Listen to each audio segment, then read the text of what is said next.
All right. So sigils, symbols themselves.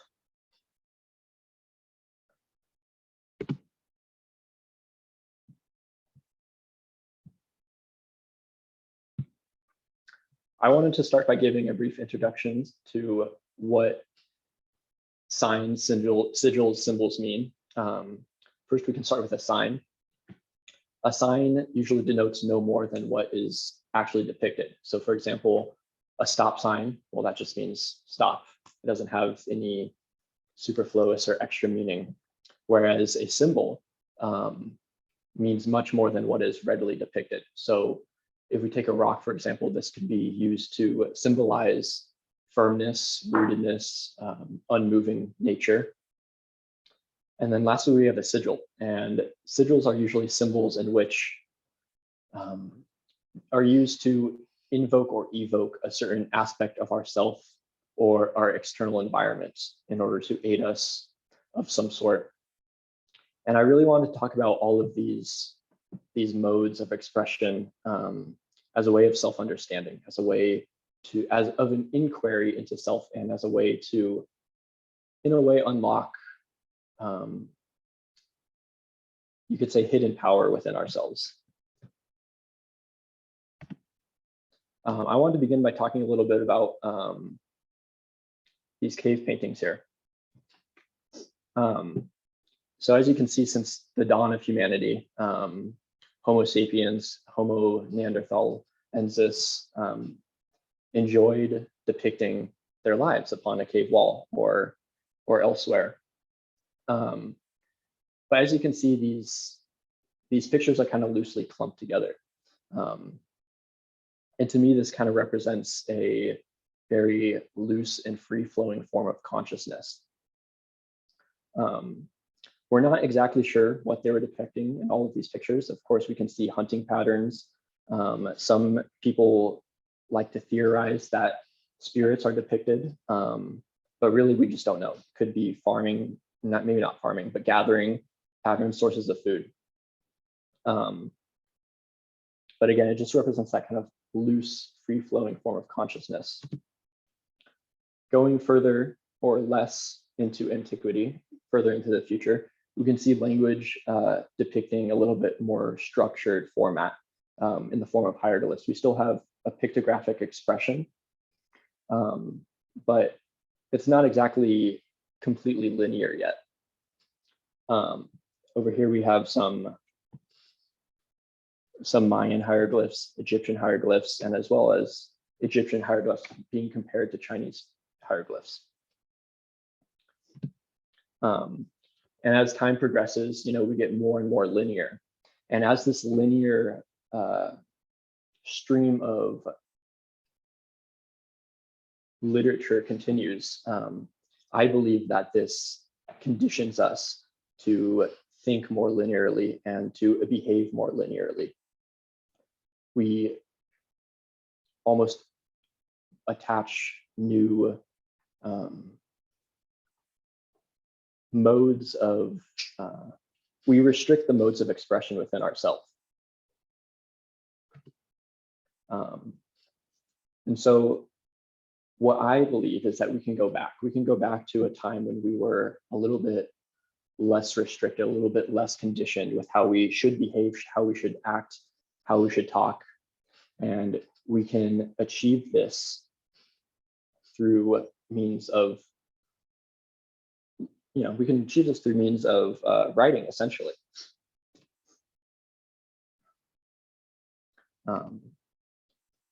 These are drawings. These are automatic drawings by an artist named Austin Nosman-Spare. I can explain a little bit what an automatic drawing is. Essentially, we are not using any logic or formal mode of thinking in order to express our ideas onto a page, but we are just letting our hand freely flow. And Austin Nosman-Spare, he was quite the artist. As you can see, I don't know how these were automatic, but he claimed that these just kind of came out of him, not in any preconceived way or being. But and so we can kind of, by practicing this, by practicing automatic drawing, we can actually let our stream of consciousness flow out onto the page without having it be restricted by any preconceived notions of how it should come out. Moving on to sigils, there was a way he devised how to come up with sigils. He would start with a desire. So this could be something like money. This is the example I'm using. He would then form a positive sentence, something within the present context, not past, future, but in the now. So it would involve, I have more money, not I will have more money, or I had more money, but it's in the now. And essentially, he would take this sentence and he would eliminate vowels or repeating letters. And then he would arrange this sentence into a sigilized form, as you can see an example here on the screen. He took the letters of the sentence and rearranged it into a sigil. Then you could stylize it in some way. But this is, again, we're trying to create a non-rational form of expressing our desires, so that it can really interact with our unconscious mind rather than our conscious mind. The next thing he would do is he would charge it.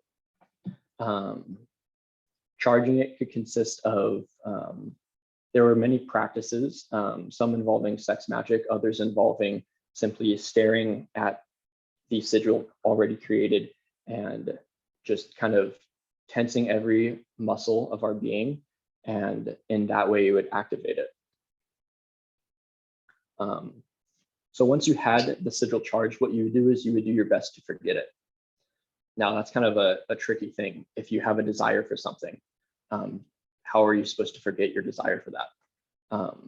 The first thing that he would do is he would burn it. Alternatively, you could bury it, or I suppose submerge it in water so that it kind of dissolves, so that you can kind of play with different elements depending on what your desire here is. But the whole reason he presented to forget it is because you really have to let your unconscious work with the desire, so that you could, his whole idea was that we don't act or behave in any ways that are completely conscious. We act completely unconsciously. And so what we would have to do is forget it in order to let our unconscious kind of guide us and let it flow forth, so that we could attain more money in a more natural way. Any questions so far? Let me know, because you can ask at any time. Yeah, Jack. I'd like you to get into more of sort of what his process for forgetting was, if you know, because it's like, it seems like there's an intense, Yes. There's an intense concentration firing, and then it's like, remove that intensity. Like, what are some, do you know what are some ways of doing that? Yes, I appreciate you bringing that up. I almost forgot. So what he would do is he would banish what in a form of laughter, actually. He would just erupt in laughter. And even if it wasn't natural at first, it could just become a very overwhelming force. And that is one way that he devised that we could forget things or banish or kind of clear our mind. So you like take the desire, you kind of create a code, right? Where you like take eliminate vowels, all that stuff, and range it into a symbolic form. The charging part is. So there, he gave many methods of charging, some involving a form of sex magic, others involving a form of just concentrating every fiber of your being onto the sigil. Does that answer your question? I've heard of people like focusing on a sigil and bungee jumping. Yeah, something like intense adrenaline. Right. It has to be a very extreme emotion. So it could be very extreme fear. It could be very extreme joy. Anything that is a peak human experience focused in on this sigil, and then that charges it. So just briefly, what would sex magic be? So for example, with a partner or alone, at the moment of climax, you would focus all of your attention onto the sigil and that intense experience would charge the sigil, right? And of course, beginning with the burning, and then just allowing it to move into your unconscious to allow for a more free flowing expression of that energy. I wanted to add this in here because I think this really encapsulates kind of the practice of both automatic writing and of the focus of being, right? So with the practice of automatic writing and with creating sigils in this form, the goal really is to let our unconscious move more into our conscious mind so that we can really express a more authentic form of being. So we don't have to allow any restrictions that have been given to us growing up by, say, parents, teachers, friends, societal conditioning. But we can kind of drop these forms of conditioning and let our energies just kind of flow into a natural state. And the Buddhist monks, the Zen monks, when they would do these paintings, it would be a complete synthesis and focus of their being into a single stroke of a brush, and it would be represented on the page. I really think that's a beautiful form. So that's the Ansel, and you can do that in the air with like a flame or something like that. So, and if you do it, you're actually making the symbol. So could you just do it that way without having that? You can write it down. Yeah, we could do it like that. See what I'm saying? Because you would actually make a circle. Like you say, you turn up the lights and you had it would look like a circle.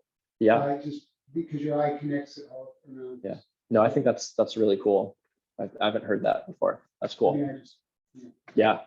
Thank you. Yeah, that's cool. All right. So that was kind of a form of so Austin Osman Spare's method of sigil magic and of automatic writing kind of falls more into the category of what would be termed chaos magic in the Western magical tradition.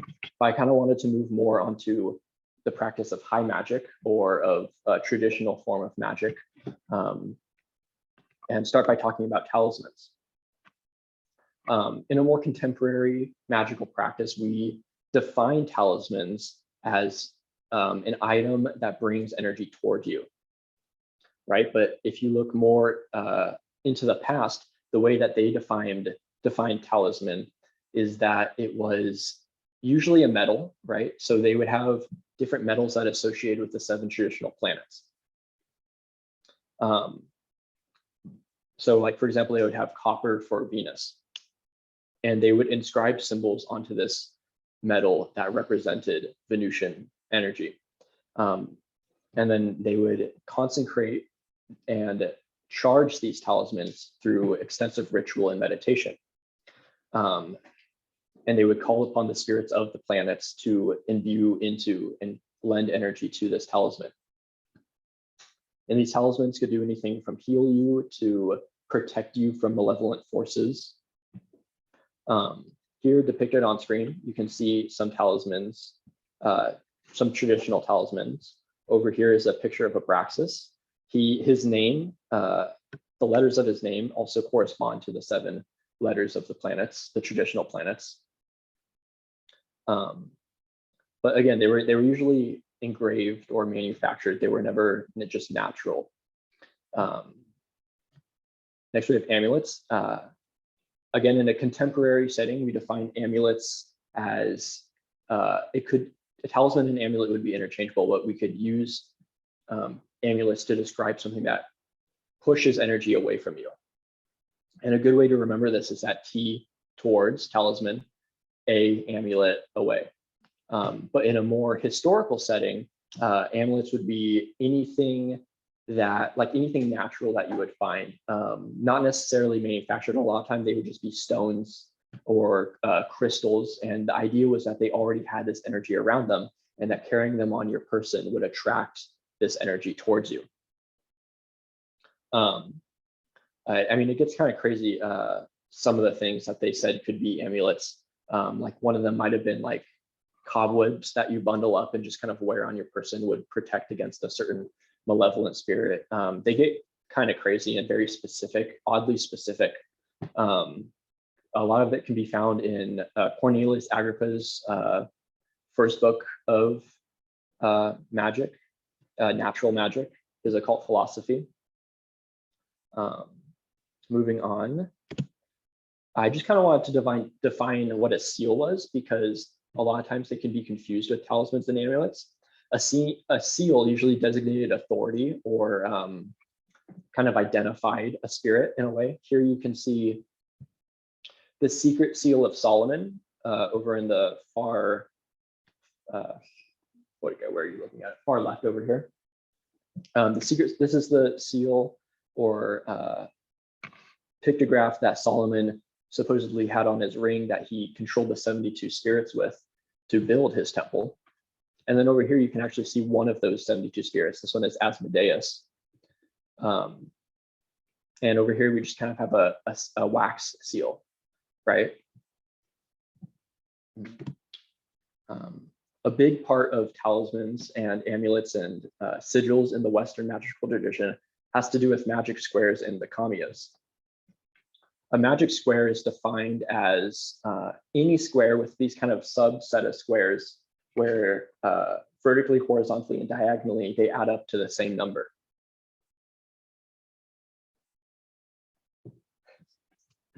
Thank you.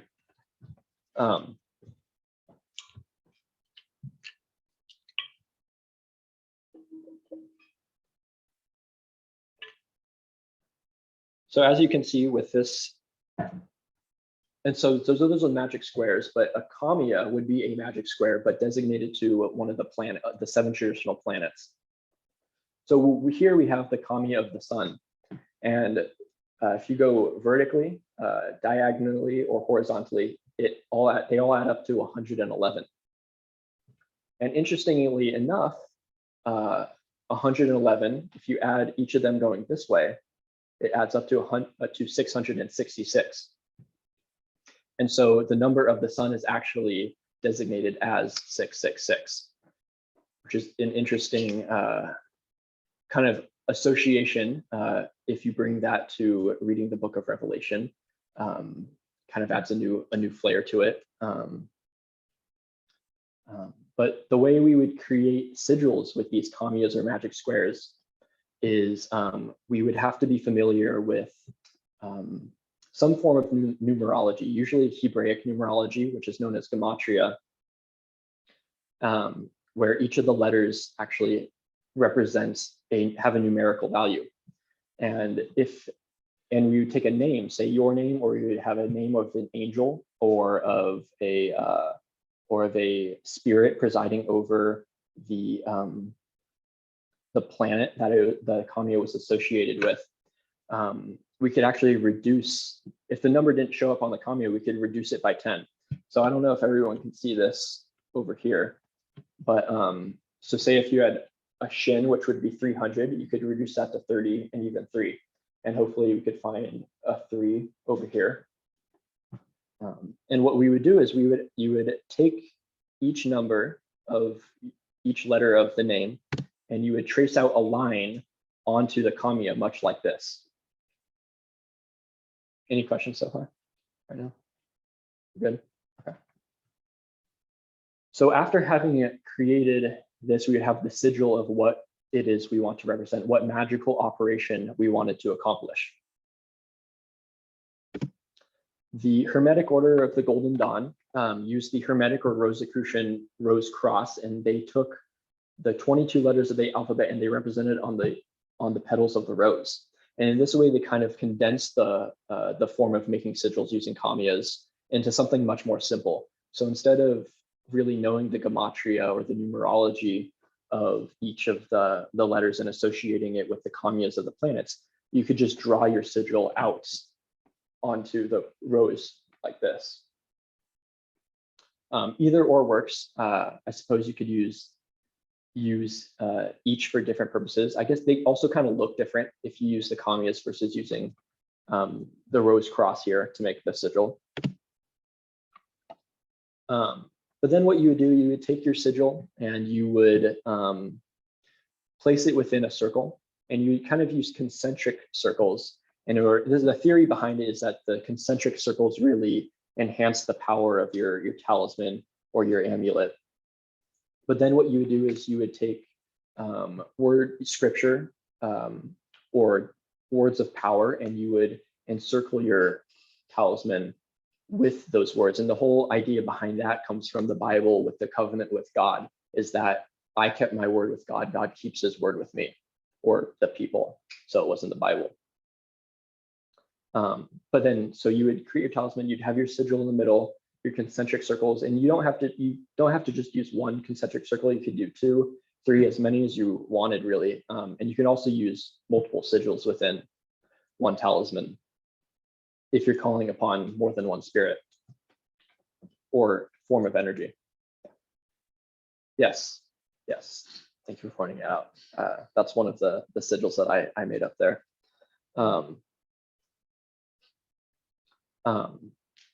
So, and Hebrew isn't an exclusive language you have to use when writing the names around it, the sigil. Usually any ancient language is good. Latin, Greek, cuneiform. The idea is that you want it to be ancient in a language you don't necessarily understand, so that it kind of works more with your unconscious. Any questions about the planetary or angelic talisman so far? Jack. When you're creating the symbol using the gematria, how do you translate that intention to the Hebrew letters? With the Kameas? Yeah. So like I said, you would use, you're asking how you would map it out on here to draw the sigil? Well, the step before that, like, I want to find buried treasure. How would I translate that to the Hebrew and then put it into the gematria? It's a great question. I think you're thinking of maybe sigils designed specifically for finding buried treasure, right? Okay, so I think, so there's a lot of sigils out there and talismans and amulets that aren't made using this method. This is just one of the methods that was used as a more personal approach to it, I believe. We really get these magic squares from authors such as Johann Tristemius, who passed it to Cornelius Agrippa, as well as Pietro di Abano. And they claim an earlier source, but I personally don't know what source they're talking about. It could be an even older Hebrew source, because there are pictures of ancient rabbis, and they're wearing kind of what looks like these magic squares on their, kind of as like a vest or as armor almost. It's really interesting. But really, when working with these Kameas and with talismans and amulets, you really want to form a very personal approach if you're making one for yourself. It should be something born out of your own divine genius, your own creativity, not something kind of just copied. But that usually I've heard results that works as well. But the theory is that it will work better if it's from your own personal expression of being. Yes. Hi, Maria. Yes. Ansel, question about planets and numbers. Yes. So are you saying that every planet has a number? Yes. So we are. How are they determined? So we are actually determining the numbers of these planets based on the Kabbalistic tree of life. So the Kami of the sun here has the number 6. And that's because the 6th Zephyrah on the tree of life is that of the sun. And so the 5th would be of Mars, 4th would be Jupiter, 7 Venus, 8 Mercury, 9 the moon, and then there's not usually an Earth one for, there's not usually an Earth Kamia, because I don't think that's a traditional of the 7 planets, but we have the ones that we can see kind of all around us. But yeah, they're based on the Hermetic tree of life. Yeah. So these, so far, it just seems they're 2-dimensional, right? So can you have 3-dimensional, more dimensional? Of the Kamias or magic sigils? squares? Oh, sigils. In general, can they be more than 2-dimensional? Yes, you can make a sigil to look however you want. You can create a form of origami to be a sigil or a talisman. really anything. You don't have to make talismans and amulets solely using this method. This is just a traditional method that I found a lot of use from, and a lot of, I just think it's really fun to use this method. But you can actually take any object you want and turn it into a talisman or an amulet. You can take a ring, for example, and you can charge it with energy to attract more luck, more protection, more safety. I didn't want to get too into kind of the methods of charging for this talk, because that kind of goes more into magic and ritual and meditation. I just kind of wanted this to be about just the method of making it on paper or in some other form. But if anybody has a question about charging, I'd be happy to answer it. I mean, I don't know about gematria, but I know like Seder squares are similar to gematria, and there's been people that have made 3D versions of those, so you could create a symbol with the addition of Z squares.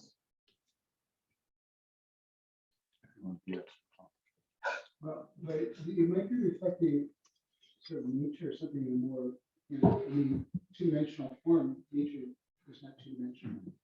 So I'm just saying, if there would be a way to replicate even more fully, I don't know, just.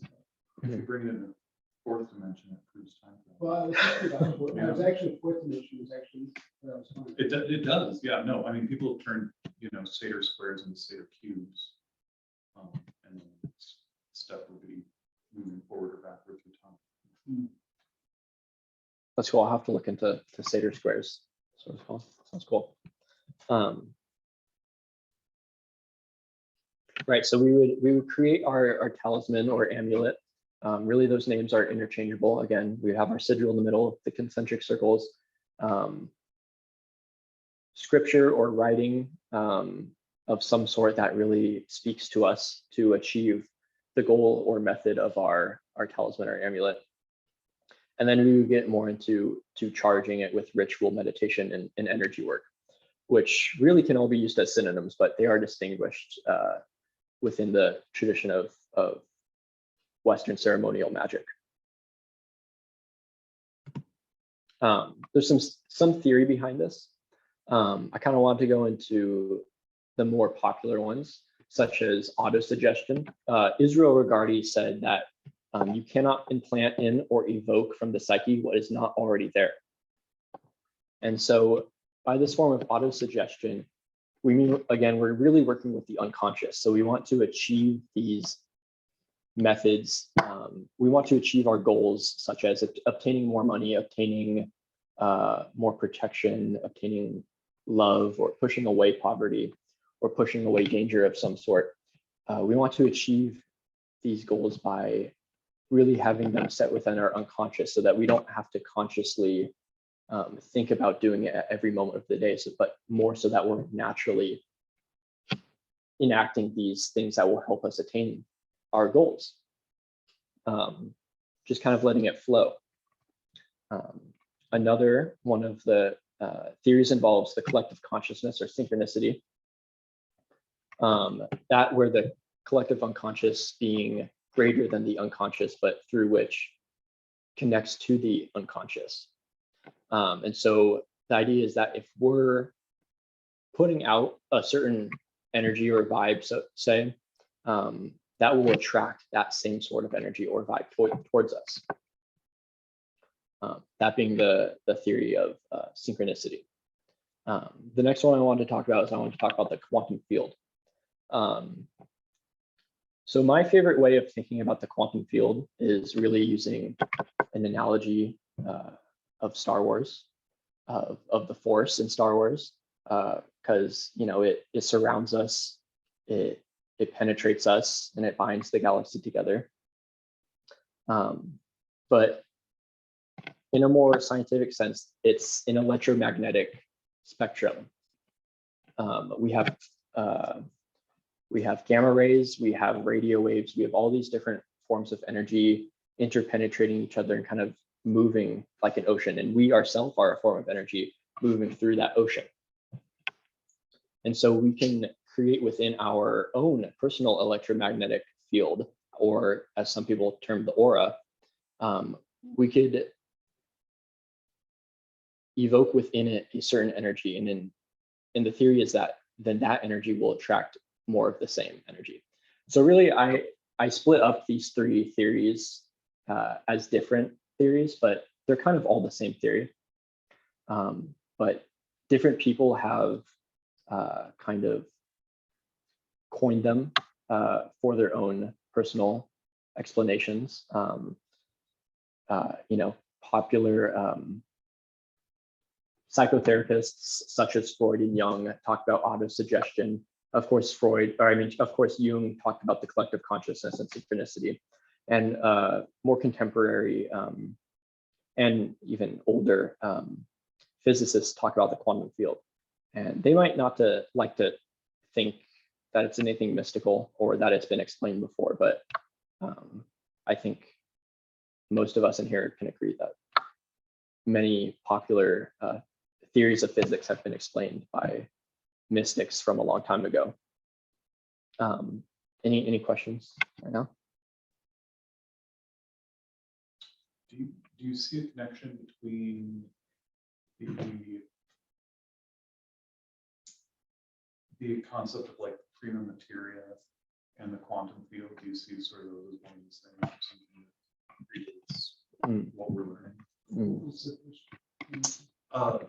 The prima materia in alchemy? In alchemy, the source of everything, Right. It's in everything. Right. Is that kind of just another name for the quantum field? Maybe not. To me, that the prima materia, that is, in my mind, the highest conception of God or of the source or of creation. The one that kind of, or the even before the one, the potential. Whereas the quantum field, I think of something more as another almost map of looking at the universe. To say that to say that we ourselves are beings of energy living within energy, and it's all kind of interpenetrating and interacting with each other. Yeah. Okay. Does that answer? Yeah. Okay. Cool. Yeah.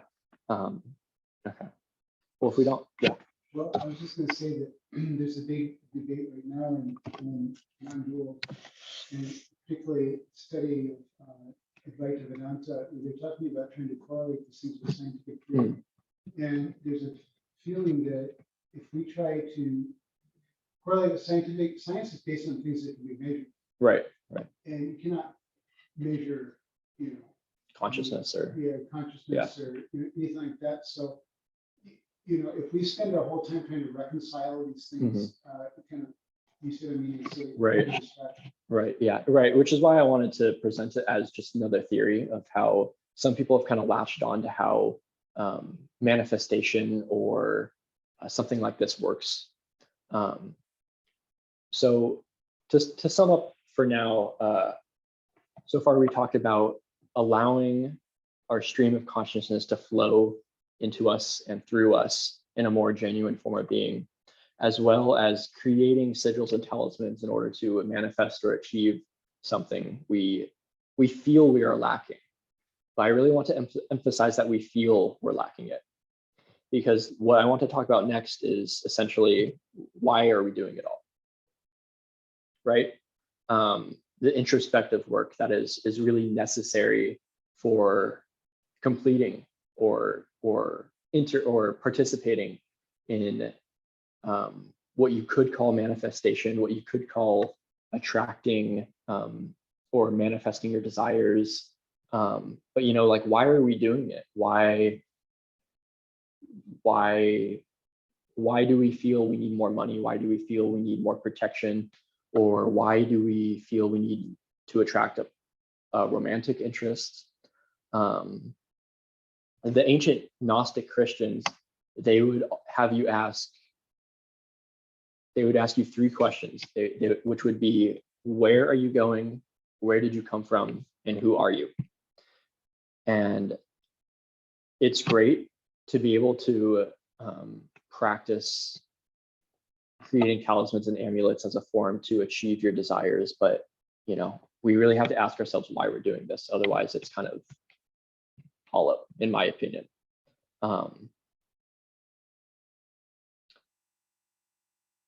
And I think we can get a lot more out of it if we ask ourselves big questions like this, because then we can really understand the root of who we are and why we're doing things. Any comments so far?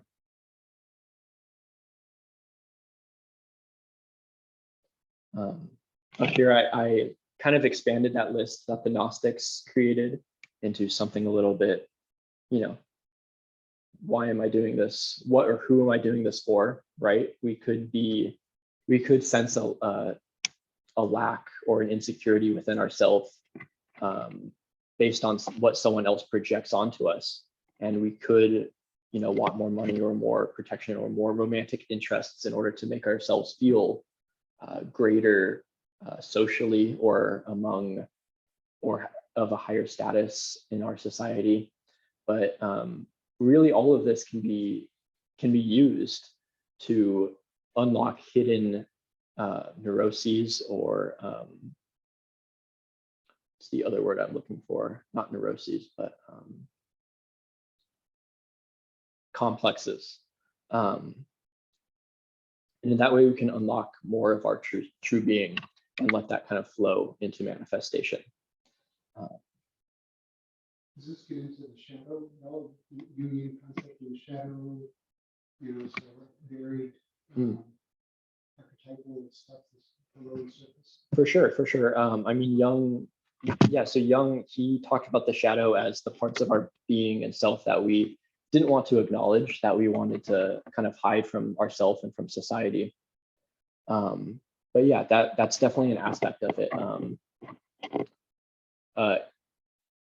In my opinion, in a contemporary setting, the way we use the term shadow work and the shadow has kind of lost the original meaning that Jung meant for it,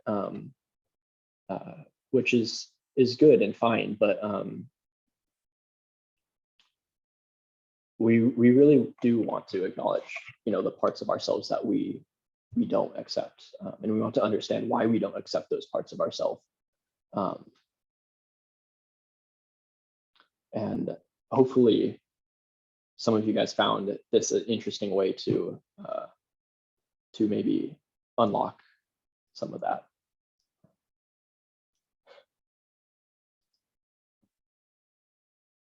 Yeah, I didn't prepare a whole lot more, so if anybody else has questions, or there's just yeah, go ahead. Because I'd love for there to be a discussion more than just me, like, there's just a lot of, yeah. if you think about Tarot, you think about the right. astrology, all these these are all kind of aspects of Right. Yeah. No, like I said, I wanted this to be more like, I want a large part of this to be discussion rather than just me like speaking at you guys. So yeah. I was curious about what you do there. You have little circles that go around. It reminds me of thought from the different stages of the symbol. Is what the meaning is of the little angles, the sigils in the middle of those circles going around the colored part? In the smaller sigils going around the center. Yes. Yeah. So the sigils in the center of those smaller talismans. So each of those talismans, there's 12 of them, and they each represent one of the signs of the zodiac, and the sigils are the presiding angel of that zodiac. Oh, yeah. That makes sense. Yeah, and like you mentioned Tarot, Andrew. So like using the Tarot, we can they actually attribute, a lot of people attribute an angel or two angels to each of the cards of the Tarot, and what some people like to do is they carry around the tarot cards kind of to act as talismans or amulets with them. They pray or they interact with that specific angel presiding over the card, and then they kind of have it charged in that way and kind of just carry it around with them, hoping that it'll attract some of that energy. It's very common. It reminds me of a clock that I saw in Sweden, it was like 200 years old. They had the signs of the zodiac, and they had the numbers of the clock, which were calculated mechanically to keep going into the future. Oh, wow. And then they had the moon sign, so anytime you could see where you were with the moon sign, what sign you were in astrologically, and then various symbols attached to it. Wow. It's interesting that they're multidimensional. Yeah, that's cool. I didn't think about the attribution of it being a clock. That's cool. Yeah. Wow. But yeah, so like a lot of what I've done with this practice of sigils and talismans and amulets is really, I came up with a good phrase over here on the first page. I forgot what it was, but it is a signs, symbols, and sigils give us a way to integrate and understand ourselves through a medium of artistic expression. And that's really what I've done with it. Finding myself artistically and expressing that onto a paper or some other media. But again, kind of just allowing ourselves to get creative to kind of release some of those blocks that we sometimes seem to have that may be instilled within us from our childhood or how people say we should act. But really just kind of practicing letting that flow out onto a page, your true self or true being. So I was wondering, so these are all visual using the eyes. Yes. The eyes take up a huge chunk of the brain in terms of, we see things through sight. But we also have other senses. Yes. For example, sound. Like if you're listening to a melody, could that be translated into kind of sigil? It's like maybe a repeating melody. Yeah, definitely. Oh, so you know what? You reminded me of a point that I forgot to mention is Austin Osman Spare, one of his ways of creating a sigil, one of them was auditory. So what you would do with your positive sentence that you have, you would eliminate the vowels or repeating letters. And instead of creating into a sigil, you would use what you have on the page as kind of a mantra that you could recite. So in that way, it would be an auditory sigil or. The Buddhist chant. Yeah. That's the yeah. Visualize what you want. Right. And voila. Yeah, exactly like that. And I've actually experimented it myself with this method in which I created a sigil using this method, but then I also used the mantra and used it to charge the sigil in that way by kind of focusing on it and then repeating the sigil or the mantra over and over again while concentrating my focus onto the sigil in order to charge it that way. So yeah, there's a lot you can do with this. There's a lot of unique and creative ways to come up with sigils. Like I said before, you could use like origami, and you could write on it, or you could not. But you can just have something that represents your desire and make it cool. But yeah, and of course, ask yourself why. Why am I doing this? What am I doing it for? And then, if you, these are some great books to read if you're more interested in this practice. Of course, Heinrich Cornelius Agrippa, 3 books of occult philosophy, specifically his second book, Celestial Magic.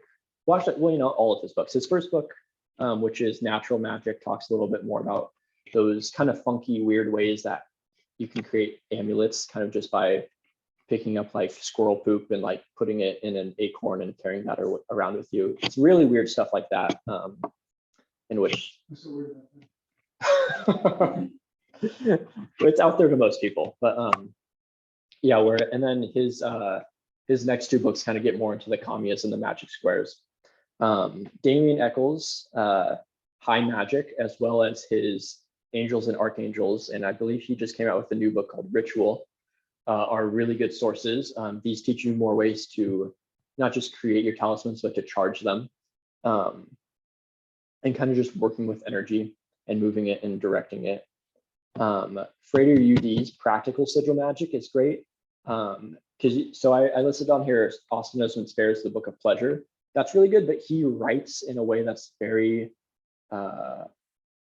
almost pretentious, I would say, but it can be hard to understand at time, whereas Frater UD, he kind of takes that and he explains it in a much more accessible way. Of course, William Kiesel's Magic Circles in the Grimoire tradition is great. Claude Lecoteau, The High Magic of Talismans and Amulets, he takes a little bit of a more scholarly approach to it, where he does talk about practice and practical ways of creating talismans. He really gets into like, where did this stuff come from? What historical views did people have on amulets and talismans? What were different views religiously? And he gets very deep into it in that way. One of the most simple books I would recommend is Israel Regardie's How to Make and Use Talismans. He takes a very Golden Dawn method of making talismans, which they actually mostly took the Kameas of Agrippa and Johann Tristemius, and they used that, but they came up with the Hermetic Rose cross method of making the sigils. And then another good one, but it's a little bit different, is Laura Tempest, Laura Tempest Sakharov, her sigil witchery. It's a little, it's not high magic. It's a little bit more like Austin Osman Spare, where it's a little bit more just tapping into that kind of just spontaneous creative writing. And creating sigils that way, rather than mapping it out onto a magic square and then giving it. I read somewhere that it was suggested that the ritual of magic, the circles, what we use with candles, the things we set around, the intentions, and all of this was a way to develop our will, our ability to focus our will and set our intention. And that once that was accomplished, one didn't need anything else. Yeah, so that's actually a really interesting aspect of a lot of the grimoires that I found, is like, in a lot of these grimoires, you have to gather all these very rare and sometimes weird materials from different parts of the world, and it's just things that seem very hard to come across. But then it's kind of like, once you have all these things, once you've attained the means and the skills necessary to create and make and obtain all these items, you really don't need to do the ritual, because you've, in a way, self-actualized yourself that way. Yeah. So yeah, that's a really good point. Yeah. So do you know what's the guy that did the thing with water, the Japanese? Emoto. Dr. Emoto. Yeah, so Yeah. they have it's a whole thing, sort of like the patterns of water, and you can actually sort of print water. You can. He was charging water with different vibrations. He would play different music to water, and then once water crystallizes, he would freeze it. Crystals would be of different shape. Yeah. Depending on what music was played to it, or what words were said. So I was wondering then if you could charge the water, then drink it. That would have some. Yeah, definitely. I mean, in the practices and rituals of ceremonial and high magic, I mean, that's really what we get the Eucharist from, is we're taking a piece of bread, or we're taking water, and we're charging it with divine energy, and then we're drinking it or consuming it in order to kind of put more divine energy within ourselves and attune closer to God. That's the practice of liturgy, is just using ritual and other means to attune closer to God as a sort of Western yoga or Western union.